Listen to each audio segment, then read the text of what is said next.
Welcome to our podcast. Today we're honoured to have Pandora Thomas, the innovative founder and farm manager at EARTHseed Farm. In her roles as a caregiver, educator and speaker, Pandora advocates for ecological principles to drive social change, emphasising sustainability and justice. Her groundbreaking initiatives at EARTHseed Farm, the sole all-black-owned permaculture farm in Sonoma County in Northern California, underscore her dedication to rectifying historical injustices and fostering inclusive education. Join us as we delve into Pandora's remarkable journey, her mission to address historical injustices, and her impactful work at the intersection of sustainability and social equity.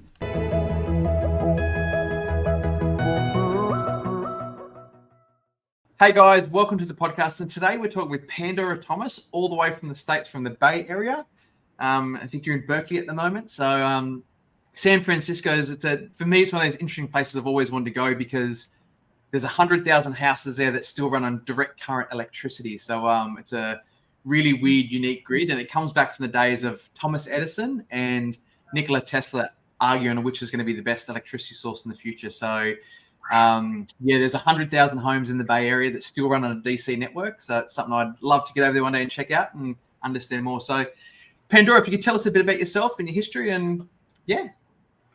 Well, Mike, now I'm like, you got to come. We could do a little tour of those. I don't think it's my home in Berkeley is one of those homes, but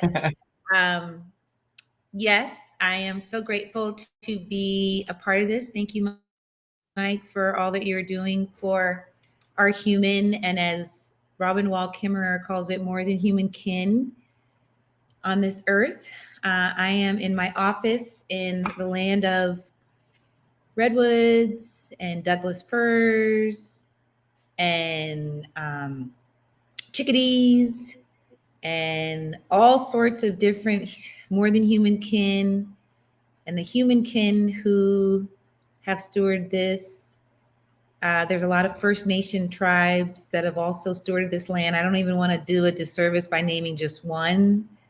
So I am on this land that is the way it is now because of human and more than human of multiple ilk doing the work. It's the Ohlone, but it's so many more. So I don't want to limit anybody, but yes.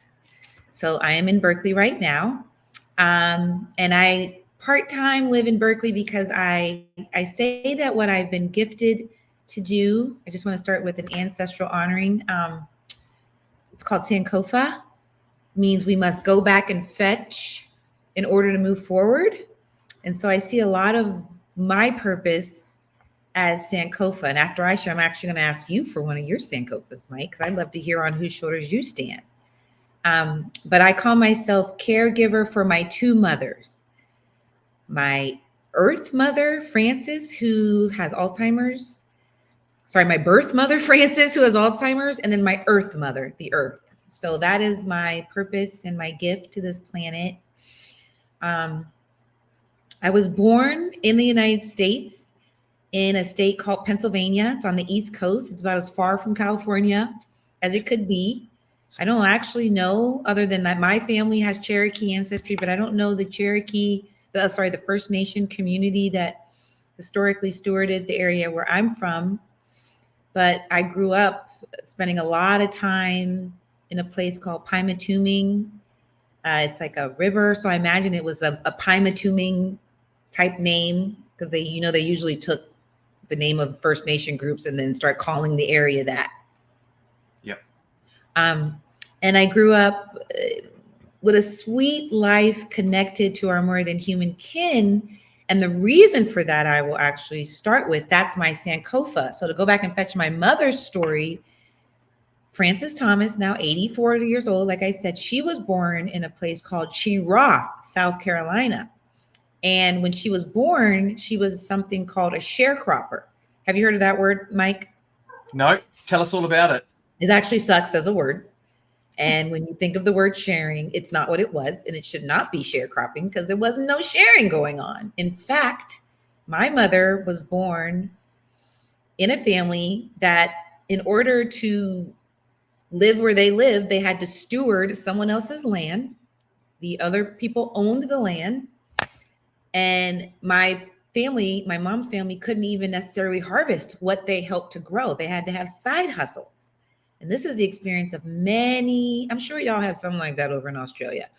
Many of my ancestors, my African-American, my First Nation, and even European Americans, I learned some of them apparently were brought over and had similar experiences. But sharecropping was this concept, and it damaged my family because my mother actually was born in a one-room cabin, like her, and I think she had 6 sisters and brothers, and they were POOR, not even POOR, POOR, and parents were sharecropping, meaning they all were working in the fields. When my mother was 3, her mother, my grandmother, moved her up to Pennsylvania. Now, so their life in Cheraw, South Carolina was very much the kind of homesteading where you're not supposed to use the word homesteading, I guess, no more. I don't know what you would call it now, but like there's all these things you're not supposed to say. I apologize if I offend anybody, but one room, they had to make their own butter and soap and all the things now that we're like, I wish we could homestead. That was POE for them, and they were forced to live that way. So when my mother's family moved as part of the Great North American African-American migration in the early 40s, it was in 1942, many African Americans migrated north, fleeing a lot of these situations. So my mother's family moved to Pennsylvania, a steel town, and they moved to get away from poverty, but also sadly to get away from being more earth connected. Yeah. However, the miracle is that moving didn't sever that connection. My mother still had that in her. And so that when it was time that I came into the world, I was still raised with these ethics of earth care. We had a garden. We went fishing. I could name every little plant and everything in our tiny yard. People care. I was a church member. We visited the elderly, my aunts, all the older people. We were already caring for them. We stopped to say hi to every baby. And resource share. We tithed. My mother always donated. So those 3 ethics sound familiar, don't they, Mike? Yeah, they do. However, guess what my mom wasn't doing? She wasn't like, I'm teaching you to be a permaculturalist. She was passing on to me what her mother passed on to her by, their past. So I feel like I was born with these permaculture ethics, even though it was not what it was called, because it was honestly traditional African-American ethics and principles. Yeah, just a way of life. It's a way of life. Yeah. So growing up in my small steel town, I lived 2 blocks from a steel mill where my father worked 36 years until they shut the mill down. I also lived a block away from the projects. You've heard of projects? I don't know if you guys have. We call them, it's interesting terminology to say. We have, for the Aboriginal communities over here, we call them missions. For us as white people, I actually grew up in a mixed community of housing commission, which is basically So, and the Jets, we call them. It's different everywhere you go, because like I moved to California, I saw the projects. I was like, those are some of the nice certain areas, like in San Francisco, projects are bright and beautiful. Then I lived in New York, and the projects are huge, like brick buildings. And the projects in my hometown, Faro, it was like townhouses looking.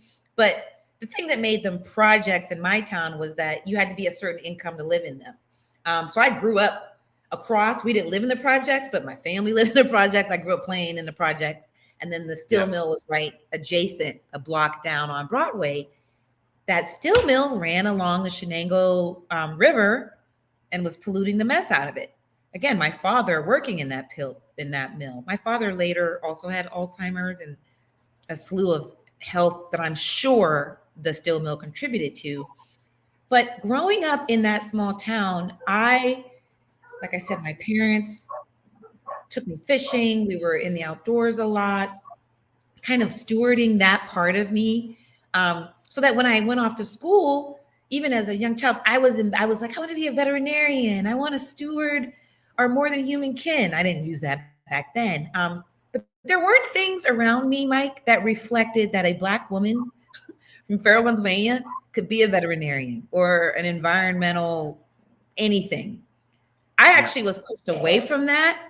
So I feel like my parents and my lifestyle set me up for this life that I have right now. but the culture surrounding me didn't.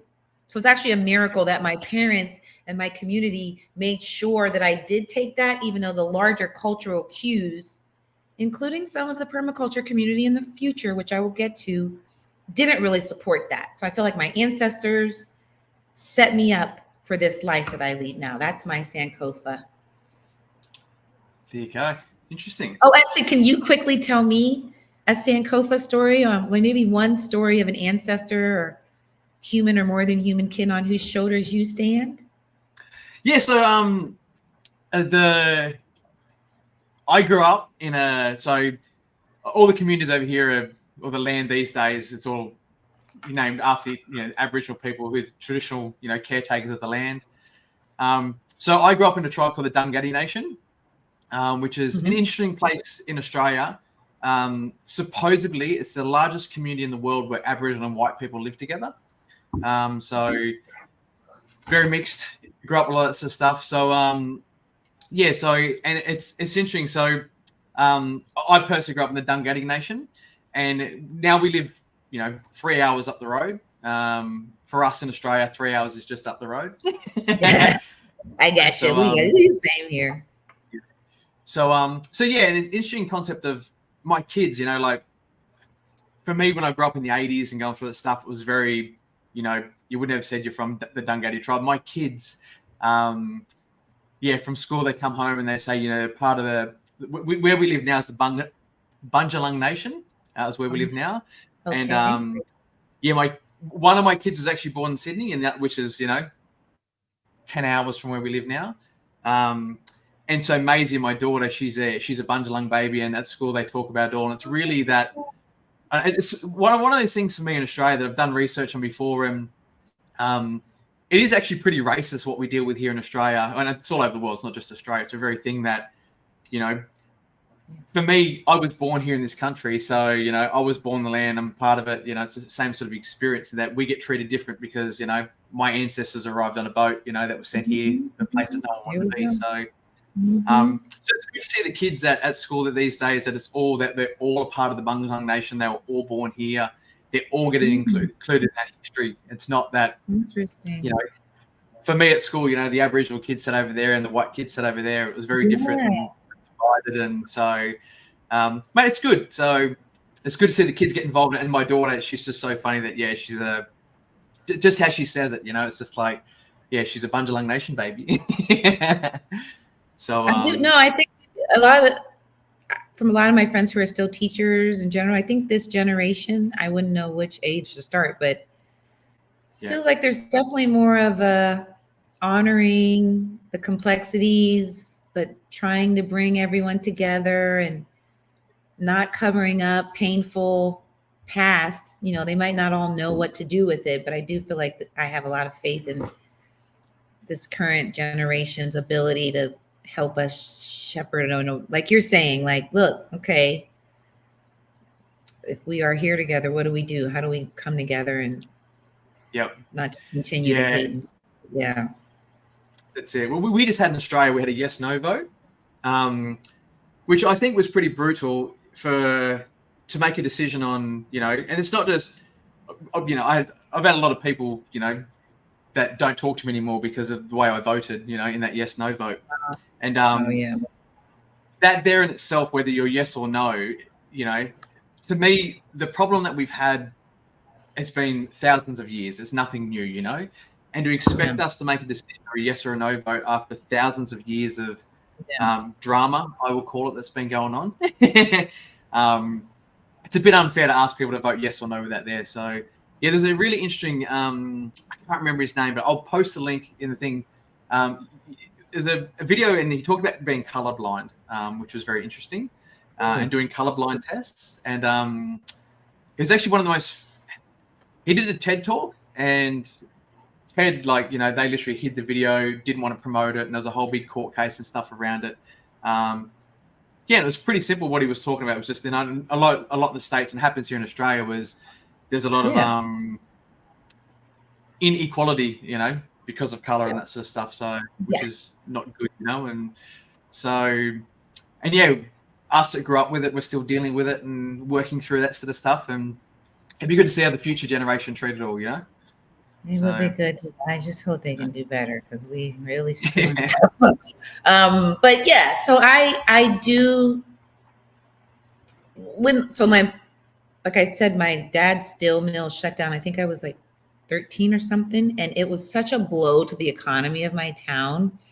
The streets light were out. It was like the town. There was only 6,000 people in our town, and half of them worked at steel mill, and it was like pretty much kind of black and white folks, some Eastern European communities. I had like Serbian and Slovakian friends. But definitely the class, it was like, you would call it lower class just because we weren't we were like a village, more of a village. And just to see what happened, even when the steel mill, which was a toxic choice. It's like, here's this institution bringing jobs in our community, but also killing our communities. Yeah. And I say that I wish I had knew what I knew now back then. What if we took that over and turned it into a renewable energy plant? Or like, we're all talking about making all these types of electric batteries and everything.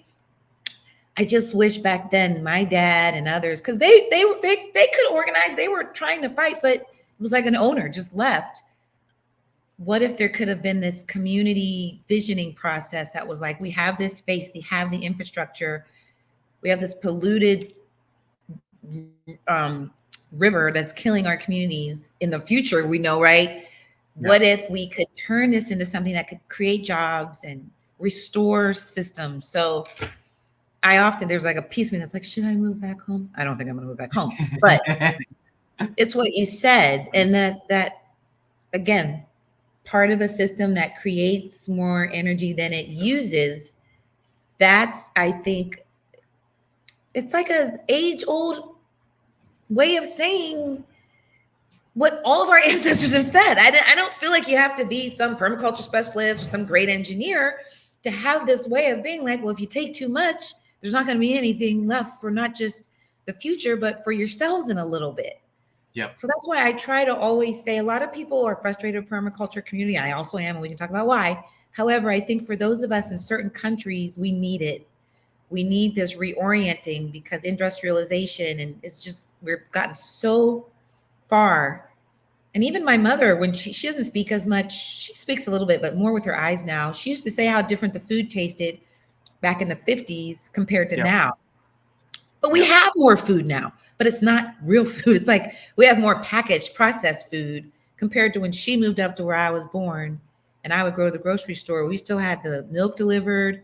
We still had our meat butchered for us. It's like the more industrialized and complicated the world gets, that doesn't necessarily mean the quality of things that much better. Yeah. So I feel part of that's how do I help our communities not just want to be like, oh, we got to go back to the way things were in the past, because there were some crazy things in the past. I don't think we all want to go back.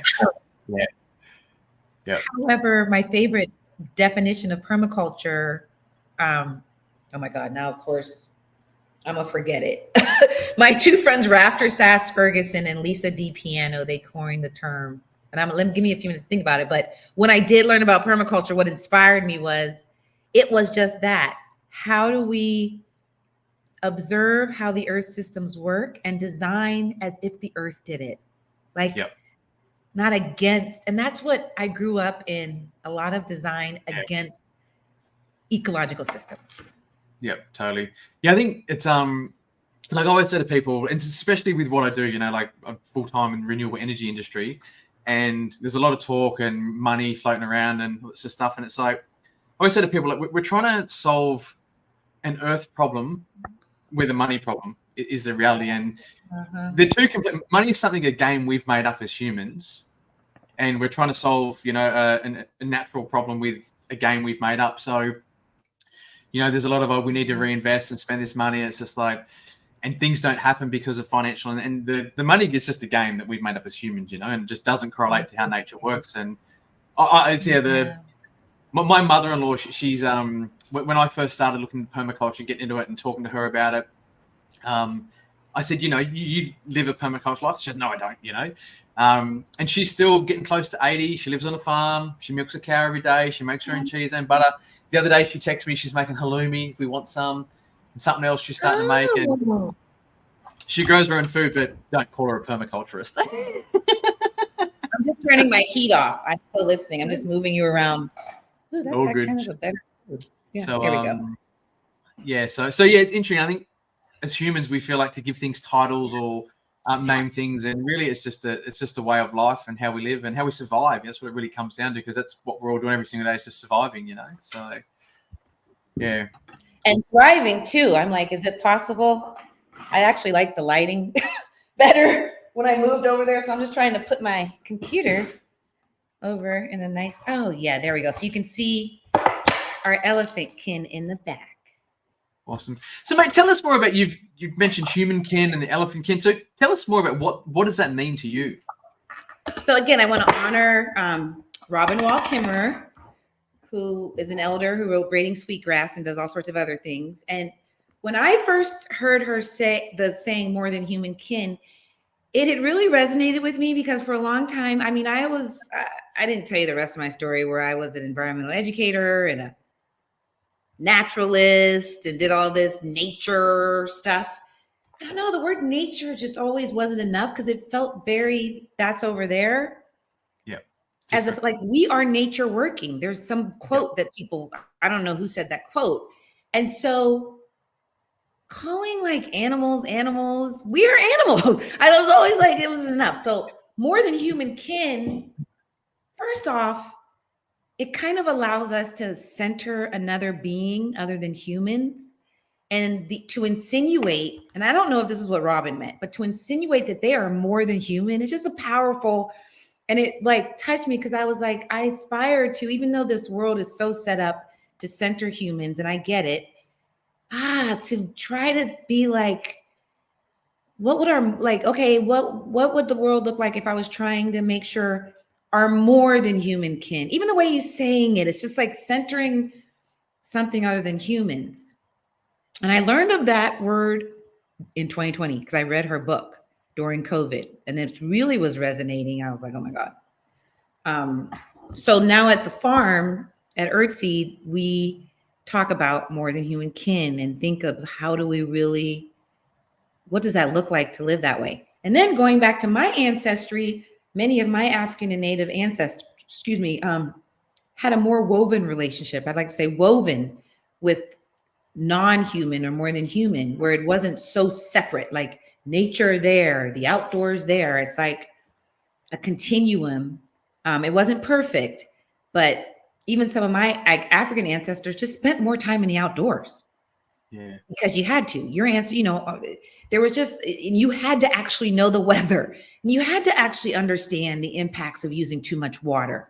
Because guess what? If you use too much water, you didn't have water. So, and many of our communities still face this and deal with this, but even water, the sun, like more than human, humbles me to just understand that when insects go, humans go. So it's like, it's not the other way around. And like you said about money, there's no amount of money, no amount of technology that will save San Francisco from an earthquake.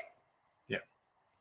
Or will save a community. And that's not necessarily, even in my opinion, like our more than human kin attacking us.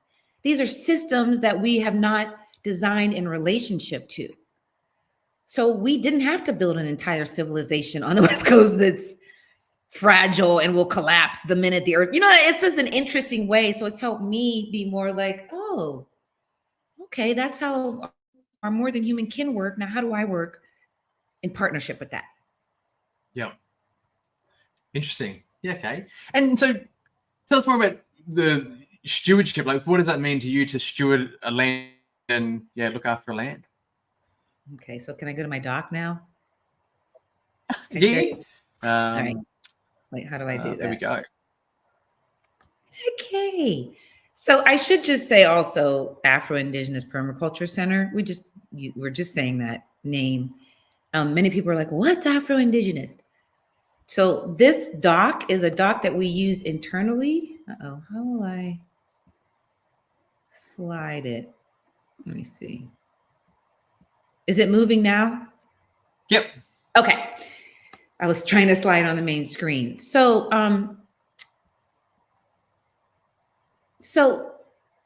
we believe that there is first this disconnection, like we just all talked about, but it's not just an African thing. But for many of my ancestors that were taken from not even our native lands, but just any piece of land or an area that we would build relationship with. So if you weren't raised having to observe how the sun rises and sets in the sky, what the weather pattern is, what it took to get you the clothing on your back, the food you eat, all of the systems of a place, what more than human kin are there in the soil, all the way to in your own bodies that make the world work. Much of that has been stripped from most of us, but especially for people of African ancestry, we had more relationship with this historically in our traditions. And so there's this guy, Isaac Nordy Darko, who talks about African indigenous knowledge being a local knowledge generated and transmitted over time by those who reside in a particular locality to cope with their agroecological and sociological environments. It is knowledge that develops from the experience of people, passed down from generation to generation. Respect for traditions and values, especially those relating to personal relationships and those relating to nature, therefore remain very important among indigenous Africans. It is the belief that the survival of the human race is tied to the very existence of nature and the environment. So for me, that Afro-indigeneity is what's been lost. Partly because all the places that we've been scattered, we haven't had that.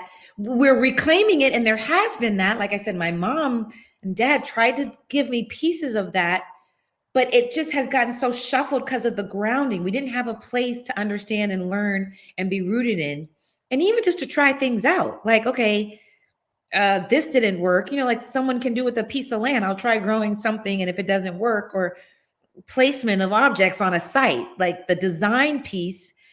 When you live in an apartment or in a community that you don't have ownership over, designing in relationship to systems has been stripped of you. And so that's why we're like, what does Afro-Indigenous design, rooted in the knowledge that this isn't new for our ancestors? It isn't new for any of our ancestors, but it's not new for people of African and indigenous ancestry. It's been stripped from us. And so how do we slowly reclaim these practices?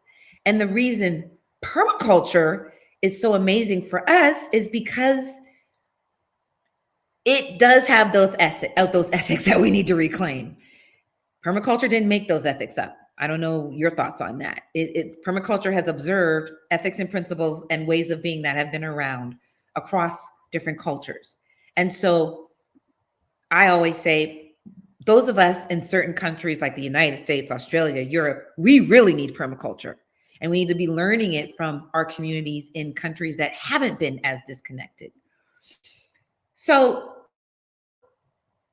getting back to this idea of so for more than human kin in a permaculture, at least an Afro-Indigenous permaculture ethic, we still think of these principles, like permacultures have these several principles that everybody talks about. And the few that we like is this idea that the problem is a solution. Within any problem lies the solution. And there's that example, a wet pool in your yard, perfect space for a pond. Guess what? Permaculture didn't make up that principle. We've even had US government presidents say things like this same ethic that look to the problem, therein lies the solution. You know what I mean? So permaculture principles are these we call them grandma principles. And we're reclaiming those principles as a way to center the ecological systems that we want to learn from. And all of those ecological systems have principles embedded in them. The water cycle works in a certain way and it doesn't really change. So if you learn and understand that, then the principles by how you interact with water will be grounded in something. And again, it's not like we're just making stuff up. This is literally how the earth works. Yeah. Water falls from the sky. It falls over a landscape.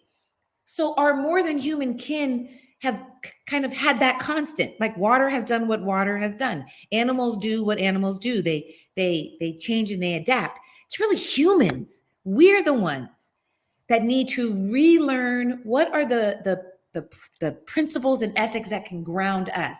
And we wanted to make these rooted in African traditions, because for Black people, so much of what we have done and what we have learned has been stripped, ignored, and basically lied about historically. And so we are now reclaiming. No, guess what? No, white folks, sorry. You can't have that. Like, there's no way that you get to be the one to say we came up with these principles and we're applying them. So the other beautiful thing about how Afro-Indigenous permaculture is also trying to do this reconnecting to our more than human kin is that there's specifically African principles. One of them is Sankofa. I shared that with you. Another is this idea of Wawa-aba, which is actually a type of a tree. It's a really, really strong African tree called the Wawa-aba tree. Perennialism. Now, we know what perennialism, well, the permaculture people have an idea of what perennialism means in terms of the plant kingdom. But what about for humans? The focus of education should be the ideas that have lasted over a century. So there's nothing new under the sun. That's a concept that exists in African cultures, but also very relevant in permaculture communities. So we've tried to identify specific African, and we're not the only ones doing this. Also, I just want to say there's a lot of other people doing this. But at EARTHseed, the specific African principles that have journeyed with us, and how do we weave those together with what we feel has been traditionally land-based permaculture principles through a social permaculture kind of merging. And at the center of that is this concept that our more than human kin have the answers. Like, we have to ground what we're doing in our relationship with our more than human kin. Do you want me to keep going? Totally. Yeah. So I think the one thing for me, I think over the years we're very tribal as mammals. I think with permaculture, I think it was an easy way for people that, when you've got like we'll just call it a cult for lack of a better word, but that, it created a cult and people wanted to be a part of it. And, I think these days we've got influencers and TikTokers and YouTubers, and people just want to sort of have a title, I think, is why a lot of these words catch on. And people say, well, I'm a permaculturist, when really it is just a way of life. And it's it's making something, I know it's not boring, but the reality is for most people just gardening and it's just boring. But if you do it the permaculture way, it seems a bit more exciting, So, but I'm not on social media, and I do agree. And I hear people, they're like, and I'm like, okay. And I want to honor, because it is spreading things. But for me, how are you then translating that to the more than human? Like, okay, how does that change you not being on one of these gadgets or having to tell other people and just the doing of it? Yeah. So the interesting thing at EARTHseed Farm, so we're a 14-acre organic orchard, meaning when we bought it, they were organic practitioners. They weren't necessarily doing permaculture strategies. And I'll give you two examples. We get all of our water from our well. And there are some not some, the way the 4,000 trees are planted, they're all on contour with mounds to capture the water to soak into the soil, right? We do all that. But there's no rainwater catchment system. So, the permaculture, I would be like, okay, how do we have redundancy in the water system on site? The other thing is we mainly only grow orchard fruits like Asian pears, apples, persimmons, pluots. We have some raspberries, but we can't eat that and survive. So it is not a permaculture farm in that the very human and more than human kin living on site, mainly the humans, can't survive at the health standards we'd want to by what we have at EARTHseed. So this organic orchard, however, is the perfect blueprint for this healing space and for us to, over time, integrate more permaculture strategies. So that, again, we can't be out in the world. We've been there 3 years and we're going into our year-long permaculture design next year, where we're going to come together and see what have we learned, what's possible. But we already have people coming, mostly a lot of African-Americans, it's not mostly African-Americans that come, but telling us how when they come to the farm, their blood pressure goes down. Their stress level lowers. They went home that night and slept better. Their dream. So, and I would love to say it's me in the buildings, but it's not. It's because they're coming to be with this landscape that has been stewarded in a beautiful way. And they literally are outside with these trees. So that transfer of healing, that's for me is why I love how permaculture talks about the design piece, but we have to be designing ways for us to be more connected with our more than human kin so that our actions are grounded in that. And then there's 4 ways mainly that we're really trying to understand how will we adapt systems at the farm. And that's through natural building, soil building, rainwater harvesting, and then some of our crop selection. And this is just a slide that shows, again, people of African ancestry have been doing all of those things. And white people didn't invent the new strategies, native, like all of our communities have had different practices that we need to reclaim. And so we've already started to install some rainwater harvesting at the farm. And we are already building our own compost. And we've done some natural building. We haven't added any new crop kin because, again, like I said, we have 4,000 fruit trees. But over time, we're actually just thinking about what does it look like to let fruit trees senesce and grow old and retire and have some type of a wild, beautiful polycultural forest interwoven, retiring the uber intensive orchard system and turning it into more of a resilient, cyclical, year-long polycultural system. Yeah. So that's the long term, but for now, it's just a place where Black folks are leading, Black and Indigenous folks are leading the way, and folks can come and just feel at peace and then slowly listen to what the trees say to you and the land speaks to you. So it's like a place you can just have quiet and peace. And for me, that's key to permaculture because it's about human settlements and human settlements being restorative, not just for the land, but for humans as well. So that's for me why I still support and believe so much in the permaculture design approach because it's relevant and needed today. Yep. Yeah, I think people really underestimate the power of being out in nature. And like for me, I've been through the last couple of years some pretty traumatic stuff. We had a flood through our town and, thousands, I think it was 6,000 people lost their houses. So that was fun.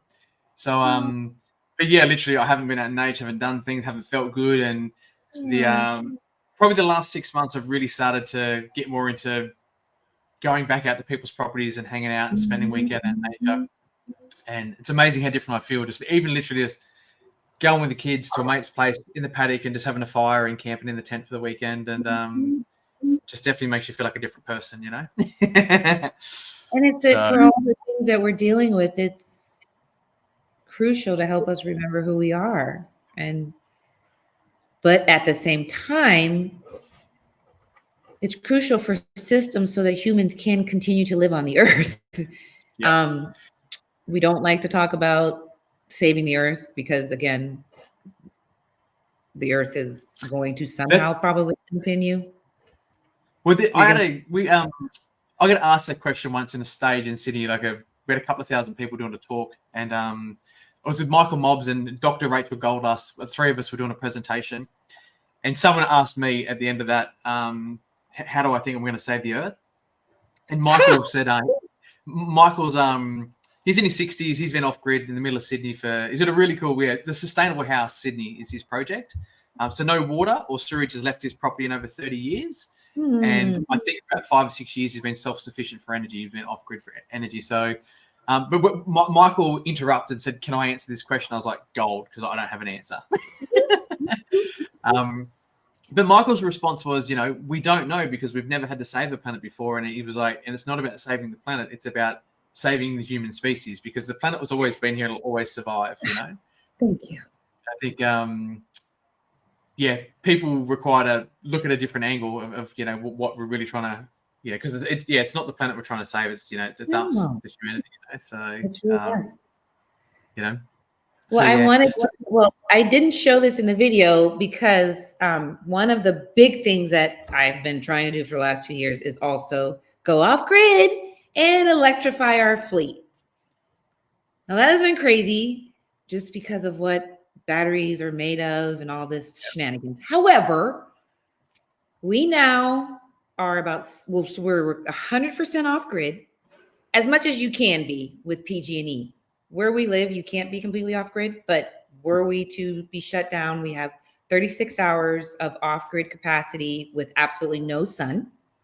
Awesome. And with full sun on the panels, we have about a 15 kilowatt system. We have, as long as the sun's there, which is huge, because for us again, to be a leader in our community, showing our communities what's possible around permaculture. I know some permaculture people level, that's not really, but it's like, look, these technologies can also be a gift for us to try to espouse some of what we're trying to do in the interim, because people are not just going to be like, okay, I'm never going to drive anything. It's like, electric car is not the answer, but there needs to be like a transition. So we have an electric truck, an electric car, an electric go-kart, and we got an electric tractor. Awesome. Yeah. But I want to point out again, if we didn't have those, we would literally have a bunch of gas. It's not like we just have those because we want them. We have to have a truck to transport our fruit. We have to have a tractor. So we just replaced the gas guzzling with those, and we still have 2 electric ATVs and a flatbed to go, but the goal is 100% clean fleet. Awesome. So maybe I'll share this 2 things I want to talk about: water and harvesting rainwater, and I'll touch this first. So being connected to the grid is something that when I first started this, the guy that taught me was like, the grid's bad, get off the grid, get away from it, go off grid, be self-sufficient, so which I still these days are trying to teach people to be self-sufficient. That's what it's all about. But the thing that really someone said to me and changed my opinion about disconnecting from the grid, and I'm a big advocate for these days, when you're off grid, if you're not using energy, you lose it. So they use it or lose it, your panels will turn off. Yeah.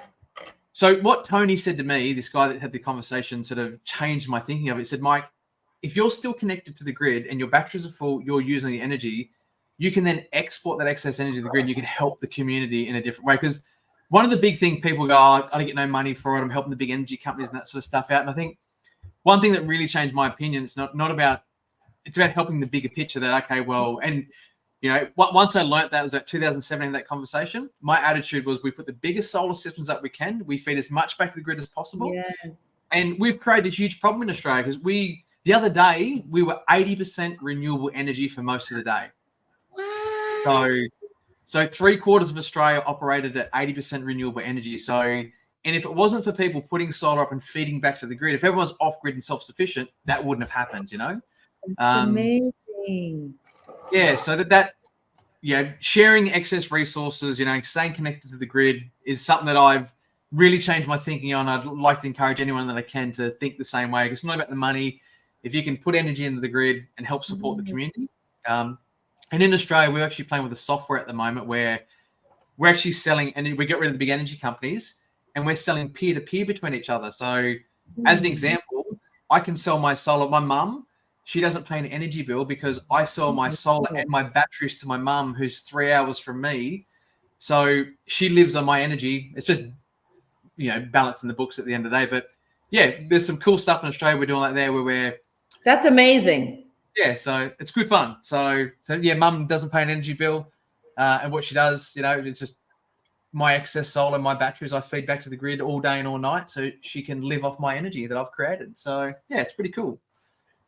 I appreciate that. I think actually the guy who helped us with our elect might have been saying that too. So yeah, it's like, I mean, PG&E is problematic for all sorts of other issues, but that is true. Like, we feel grateful. I mean, in Sonoma County, I don't actually know the statistics, but it's probably one of the better counties. Yeah. So yeah, we're like, you know what? We will do our part. I appreciate you sharing that, and I will take that forward. Yep. So yeah, because a lot of people want to go off grid and get disconnected, and it's like, well, if you look at the bigger picture, you're actually helping staying connected to the grid. So yeah. Man, the other thing, so because there is a lot of things like in Australia, we get a lot of you can't go off grid and rules and regulations, and a lot of it does come from in the state with things that you can't actually disconnect. Where in Australia, you can do what you want is the reality. So the other thing with water is another thing as well, because I know in Australia, everyone's encouraged to put a rainwater tank and have that, and pretty much, I reckon you'd be safe to say in Australia that every second or third house would have a rainwater tank. Because I know in the States, it's something that you can't harvest your own rainwater. There's some rules and regulations in certain places. Is that true? It is, but it's changing. And there's like, we have the Gray Water Gorillas. I want to shout them out. Amazing local group that's been working for years. You know, and also we're in California, which is like, but yeah, it's changing slowly where you can, and you're encouraged. So what were the reasons? But that's not saying, I'm sure there's places you literally can't. Do it. Yeah. But like Brad Lancaster, who's in, I think, Arizona, there's a lot of places. And then down in LA, there's this other guy, I forget his name. There's a lot of people doing it in the United States. It's just, I actually had a friend from Australia explain the difference between you guys' legal and the US. And I was like, you guys can do so much more. So what was the reason? Like, do you understand why they wouldn't let people harvest their own rainwater? Oh, I don't. Okay. It's, it's kind of like straws. You know how you invented straws, and then it might have benefited a few people who had reasons why they needed to drink with straws. And then there's this whole thing where it was like, you can't get rid of straws because what about the few people who need? So again, instead of being like, okay, can we create something that isn't plastic? And what did I feel like there's probably a few things with, or either there wasn't policies or something dangerous happened. Maybe someone used rainwater for something and something went awry, and then it became policy. No, I'm serious. I feel like a few things go awry, and you create a policy that then shoots you in the foot because you're like, wait a minute, why wouldn't we be able to just capture our own rainwater? Well, it has to be purified and gone through these systems because 100 years ago there was some other person probably knows much more than me. Interesting. So Michael Mobbs, who we were talking about before, the Sustainable House Sydney. So 30 years ago, when it's probably a bit longer now, but it's a long time. Michael, when he wanted to do what they did, said, "Mate, you can't. You're gonna die." And he lives literally in the middle of Sydney, so it's like all this carbon. Like he's surrounded his little house by like really, really busy roads, like trucks and cars, and so you'd think the water would be filthy, just from all that human, waste that gets created that comes around there. So the Sydney City, the water board, whoever they are, I think it's Sydney City Water. They said to Michael, look, we don't trust that you're going to live if you drink your own water. So we're going to come test your water every 2 weeks. And his water has been cleaner than the tap water in Sydney for 30 years. But you're saying all these extra, like, what is different about his water? He just captured clean his rainwater. So with Michael's house, he's got a real small house. He catches his rainwater. So he's got his drinking water, and then the water from his drinking water. So no water has left his property because the rainwater is captured in a tank.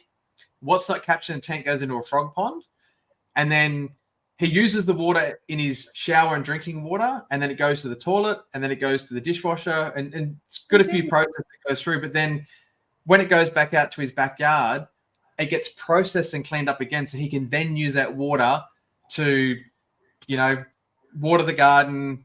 There's certain taps in Michael's house, which is, black water, grey water. So so no water has left his property. Everything that's fallen on his roof, he's captured, he's used for 30 years. And that's the dream. We have groups that come out to the farm and they'll get a tour. And part of our goal also is a lot of times you'll go to like a site or a farm and you'll have an amazing experience and you'll be like, well, how do I take this home? I also wanted to create something that people could come and get inspired, and everything we're doing is translatable, no matter, even if you don't own, even if just anywhere. And so a lot of the groups, because, once they see our rainwater catchment system, our natural buildings, even some of we have a lot of herbs that are growing that weren't planted, and we have a whole guide talking about the benefits of those. we do this whole envisioning of, well, what would it look like, every home capturing, storing, and reusing their own water, capturing their own sun, harvesting food nearby enough so that you can get 10% of the food. I'm not even going too far. 10% of what you eat from within, that feels doable. And everybody, they're like crying by then because you're just like, this is like nothing that I walk them through is some huge technology that would cost $1 million. That's the other thing. It's like these kind of handmade level strategies. And that's what we talk about as appropriate technology. And so a lot of the community driven resiliency work we do is, what does it look like when communities can be the one, like you said, your friend, to start to integrate these strategies? I mean, I think if anything, it'll be the bureaucracy of the government, like the rainwater hat, that keeps us from doing it. Because the same with natural building. You're not supposed to build with earth, plaster, and structures and all this stuff. And it's like, those are the more resilient buildings. And I'm sure it was some dumb, I shouldn't call it dumb. Maybe someone found a straw bale home and something had burned. You know what I mean? It probably something crazy happened and then created a policy that's now keeping us from integrating a lot of the strategies that we actually need so humans can continue to thrive. And I use thrive because I want Black folks not just to be resilient. I want us to actually be better than we are. I don't want, a lot of us aren't doing that well. So resilience is cute, but it's like bouncing back to thriving. And I'm hoping that coming to our farm and the work we're doing will inspire people and help us be like a safe haven for that. Not totally. So yeah, it's definitely, you look back to like the Roman Empire and days like that, and how, for me, I always look back to things in the past for energy efficiency, because that's, that's my thing, it's something, about food. And like they had heated baths, like from the sun, that were all year round. There's amazing hot baths that was all used windows and design technology, and we had no electricity back then, and we had these amazing baths. So, and the other thing I always, when I go to talks in the public, and I always end my talks, people get me up to talk about energy. So I normally talk about solar and batteries and wind turbines and all that stuff. And so I always say to people at the end of the conversation, I say, what is the 3 most things that you could do to reduce your energy impact on the world? So what do you think there would be? The number 1, 2, and 3 things that you could go out and do that would reduce your energy impact on the world. And think about, when I say energy, I'm not just talking about electricity. I'm saying think of the whole world. Oh, I was going to say, the first would probably be being vegan.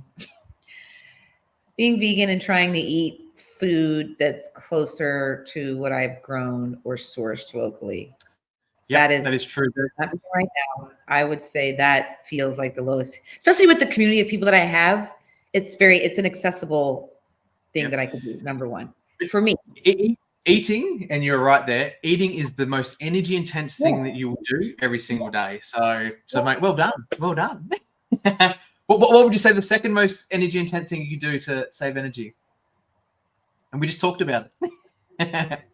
I was gonna say, around water. Yeah, harvest your own water. Yeah, because I was gonna say what we're trying to do at the farm, and I'm glad now we're doing we're trying to do the top things. It's just reusing water. Why is there potable water in toilets? Everybody could be using compostable. Oh, but can I tell you something really exciting? Yeah, go ahead. We just had our septic tank cleaned out, and the guy said that Sonoma County, he thinks at least the sewage treatment plant that my poo will be transported to is 100%. So it goes like, basically, if you're on the sewage system, I'm sorry, if you're on if you have a septic system, your septic tank pumped, he transports it to the main facility that's for Sonoma County, and I'm in Sonoma County, and it goes through an aerobic and anaerobic digester, and then eventually becomes compost that the county sells. 100%, yes, of the waste from all septic systems that are and I was like, wait, what? He said, so we are literally treating our waste and turning it into soil that the county sells. And that's I was a great like, point here. Isn't that amazing? And like, I didn't even know that that's happening. So I feel like we're trying to be a part of things like that. And maybe we already are, but I want to keep doing more around water. Now, I think that there's a lot of things that I think people and my experience on watching on the internet, Americans get really, the government sucks and they don't do anything for us. And I think, and we do have plenty of that in Australia as well, but I think there are a lot of people with good intentions that do work in those large organizations trying to do something and make a difference and do things like that where, you know, we can take that human manure and turn it into compost and, you know, rather than get treated. And yeah, it's because people don't realize how much energy goes into wastewater and pumping clean water to your house, you know, so you have a tap to turn on. In Australia here, the only reason they charge is they charge enough that people won't leave the tap on and it hurts financially. Otherwise, if the water board in Australia have said, if we could get people not to waste water, you know, leave taps on, you know, a lot of Greek people hose their concrete, you know, wash their concrete and this stuff. So they reckon they would give water for free, and that's the only reason that they charge is because it's enough pain that people don't leave it on and waste it. So, which is interesting. I mean, I am not saying I want us to do this, but I am like back in the early parts of this century when they had to ration. It might be an interesting experience. You know, we lightweight experienced some of that during COVID, just with not having access to as much things because there were limited materials. And you saw how the world dealt with that. But I don't think rationing, I think we're going to get to a day where things will be rationed in many places. I mean, many places in the United States are on their last leg of the water. But Colorado is drying up. So that's another reason that why we, even though we have our well on site, we're building as many rainwater catchment systems, because we should not be depending solely on the well when all of this golden water, it's like gold, falls on us. And it just, yes, it does its job flowing downhill, but it's like, no, let's read. Yeah. And what's the third thing? You said there was 3? There is. So what do you think was your last thing? So grow your own food, because that's the most energy intensive thing you do. Harvest your own water. What's the third thing you can do to reduce your energy consumption? Don't fly. Well, catch public transport. Yeah. Public transport. Wait, but if I have electric cars, is that okay? if I'm electric vehicles and it's charged off of our solar, is that okay? Look, my thing with I have an electric vehicle. I'm mad about them, but it's EVs do make sense environmentally if you do a lot of kilometers. So, but it also comes down to sort of my point of sort of always talking about EVs is cars are a bad design of our communities. We shouldn't really need cars, you know. Our communities should be able to walk to take the kids to school, walk to the local farmers markets to get food. So it's from a bad design. So which all our problems in our life come from bad design is the reality. So how we've designed our lifestyle. So Wow, this is okay. Well, I feel. I guess I shouldn't be too surprised. I have been inspired by permaculture, and the 3 that we just talked about is what the permaculture is like always pushing home. So you gotta come visit us. When are you coming out? Next year, I am coming to the States, so I'm doing a tour. I'm excited. Your electric tractor, I'm there. You had me sold. This electric tractor, I'm coming. It's a Monarch, and I named her Mona. She's fantastic. She's fantastic. My son, he would love that. He's it's funny. So we're into motorbikes. Mm-hmm. He's never ridden a petrol motorbike, or he's never driven anything petrol. Everything he's ever been in his life is electric.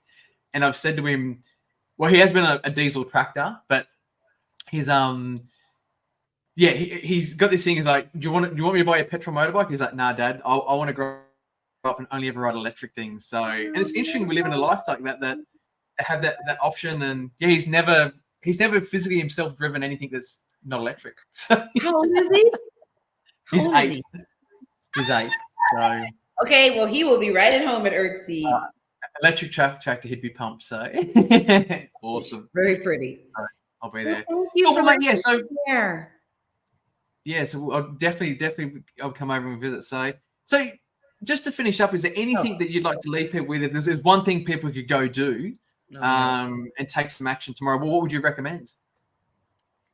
this is going to sound kind of crazy, but treat yourself and others better. I feel like if we could try to think of where we've been hurt and hurt people, how do we heal our own wounds and try to listen more and be together more and come together.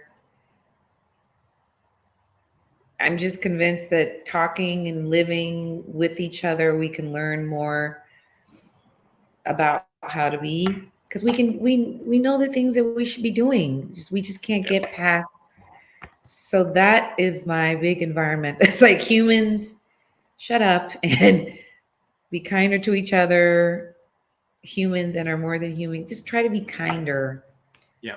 And everybody needs some type of an animal in their life. I'm an animal freak, but I just get something that is not a human to love you and be around you every minute, so you can just kind of be like, wow, we aren't the center of attention. Yeah. No, definitely. Yeah, I think, if you could solve the people problems, you could solve the world's problems, So it's the same way. Sorry, we are. What I was just going to say, we are the biggest challenge, not. Yeah. And I think people forget, doesn't matter what color you are, race, whatever, we're all in the same boat, like we are literally all in the same boat, and working together is how we're going to get through it. So, yeah. Yeah. And I do want to say, working together, rooted in justice, all the things. Yes, we need to heal past wrongs and be. And guess what? At the same time, because if you can notice, nowhere in my presentation was I was like, racism, blah, blah, blah. But I'm very aware and I'm doing everything in our power. But we are about restoring relationships guided by the leadership of Black folks. We're leading the way. So you're going to see how we are thriving together, which for me transforms how we can be in relationship to each other, because we're doing it. Yep. That's awesome. Okay. Mate, thank you. I really enjoyed this conversation, and I'll see you in San Francisco. I hope you enjoyed this episode and found the content educational and inspiring. If you got something out of it and you think you know someone else that would actually also enjoy it, we'd really appreciate if you could share the link with them and encourage them to check out our channel. And don't forget, you can join the Off-Grid Tribe podcast for free, where you can actually ask and interact with myself and also our guest speakers. So jump over today to offgridtribe.com, register yourself an account where you can actually have a conversation with myself and one of our guest speakers, and we can continue the conversation there. Together, let's embrace the power of sustainable living.